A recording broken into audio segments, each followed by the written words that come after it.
What's up, the squad? Back with another video I see, and the title was going down. Make sure you hit the like button, that subscribe button. Let's go ahead, jump right into it, y'all. Day 11, the Democrats' lawfare trial against Donald Trump. The prosecution bringing in their ninth and biggest witness yet, longtime Trump aide Hope Hicks. And today she testified that she couldn't recall, but says it was possible that she was in a meeting between Donald Trump and David Pecker, a meeting that is critical to Bragg's entire case. And as usual, Donald Trump is blasting the whole thing after court. The government, DOJ, et cetera, and in particular lately this office of DA, which is letting crime, violent crime, run rampant all over our city. These are vicious, radical left lunatics. The DA here, he saw us back. So I just want to wish everybody a very good weekend. We have a country to build. We have to rebuild it. Our country has gone to hell. We're a nation in decline. That comes as Alvin Bragg's case against Trump suffers more embarrassing setbacks. Stormy Daniels' ex-lawyer, Keith Davidson, said he would not use the term hush money to describe the payment to Daniels. And even the liberal media is starting to admit the case is weak. I've seen precious little evidence presented yet that Trump wasn't floating above. I mean, I've seen very little evidence of Trump's direct involvement in getting this accomplished. So, correct me if I'm wrong. No, you're right. A lot of that's going to come from Michael Cohen. Prosecutors certainly haven't proven their entire case, their burden out by any stretch of the imagination. But something that certainly has not been established thus far, 8 or 9 days in, is, well, what can we say about the involvement of the actual defendant? We need the in the receipts. scheme? Meanwhile, Donald Trump is denying reports that he keeps falling asleep during court, saying on Truth Social, quote, "I simply close my big, beautiful eyes, blue eyes, sometimes, listen intensely and take it all in." So, Judge, where's this all going if even CNN is admitting that the prosecution hasn't proved its case beyond a reasonable doubt or at all? Well, if they continue along this vein, there will be an acquittal even by a pro-Democrat anti-Trump jury, okay? Now, remember, everyone said they could be fair, but just about everybody hates Donald Trump. I mean, that's on this jury. But I think the significant thing is that David Pecker, when he testified, the head of AMI and the tabloid, said that he didn't discuss this with Donald Trump, and he certainly didn't discuss the fact that this was a campaign contribution. Davidson would not, as you just said, agree it was hush money. He said it was consideration, which is a part of a contract, and he denied it was hush money. And then today we had Hope Hicks. Hope Hicks didn't lay a finger on Donald Trump. So we're in day 11 with a ninth witness, and nobody has touched Donald Trump. So what this tells me is that Michael Cohen is the key here, and Trump and his lawyers will destroy him. I think there's something very important to go back to, and it's a fundamental. The people have the obligation to prove this case beyond a reasonable doubt to 12 people. It's got to be a unanimous verdict. And if there is an explanation other than what the prosecution suggests, that is reasonable doubt right there.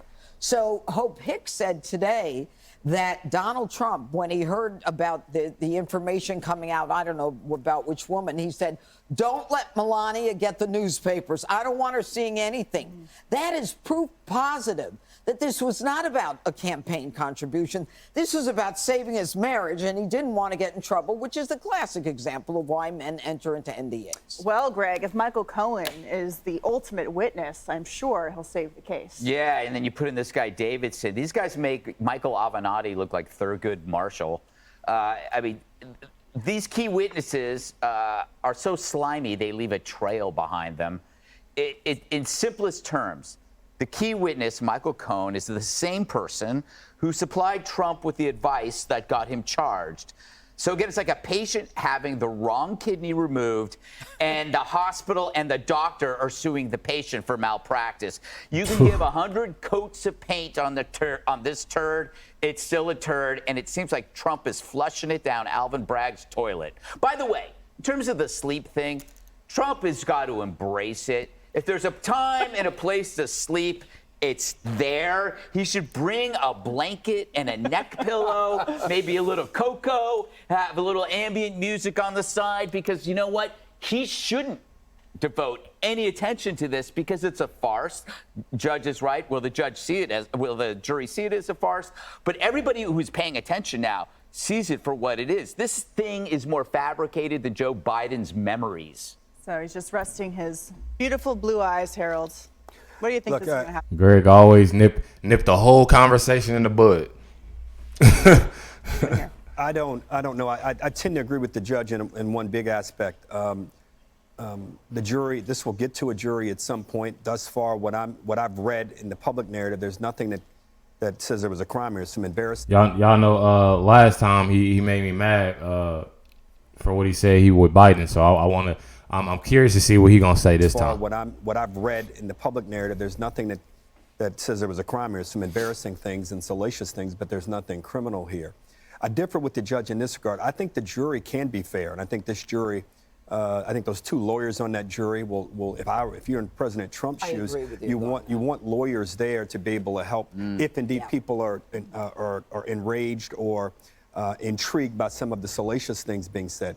But I tend to agree with the fella on CNN we played. I've not read or seen. I have it on in the background, and I kind of read the things that we're not in the courtroom, obviously, but it doesn't appear that what they have to prove, that they have proven it yet. Yeah, and Brian, it seems like the polling shows that they also haven't proven it politically to the American people, which is what the left has been trying to do, given that they clearly can't prove there's been a crime committed here. In terms of what they want to do, they want to show that he only cares about his campaign. Pretty reasonable. Doesn't care about his family. And as you said, he came out and said he didn't want Melania to know. It was deeply embarrassing. He wanted his family to be proud of him. That was Hope Hicks. The other thing is, towards the end of her testimony, reportedly she just broke down and started crying. Oh, she did? Yeah. So they had to have a pause, and they go, I guess she's done. No, she came back. She goes, sorry.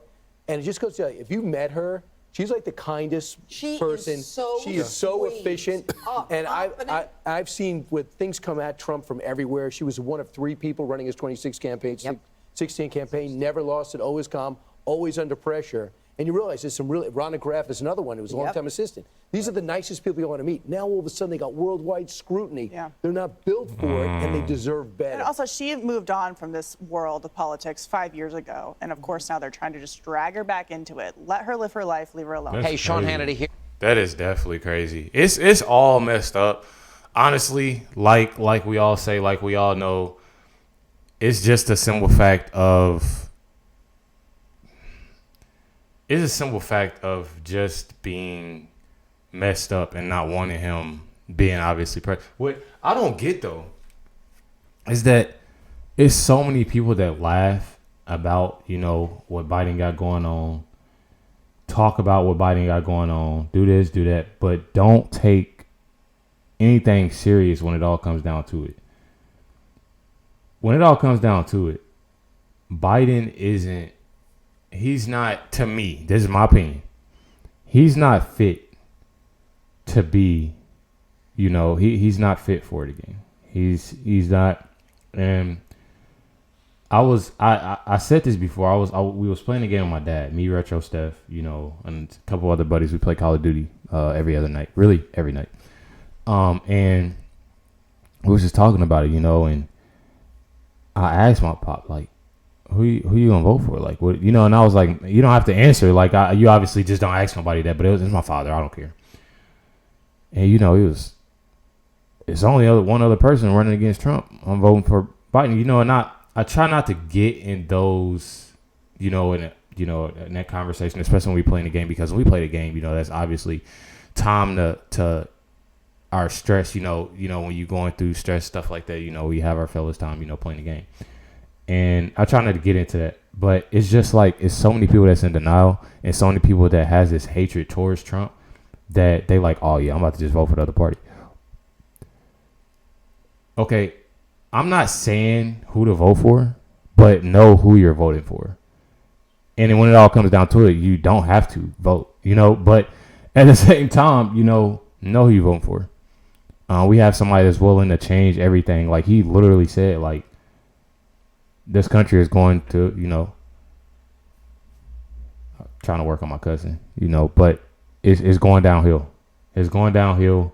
And and a lot of people going to say that's not a cuss word, but to me, it's going downhill. and it's not good. When I see that, I haven't really got into a lot of the political things and knowing what's going on until last year.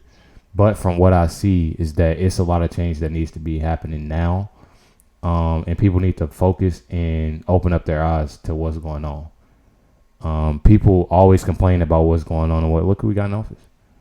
It starts there. Like, people don't realize that.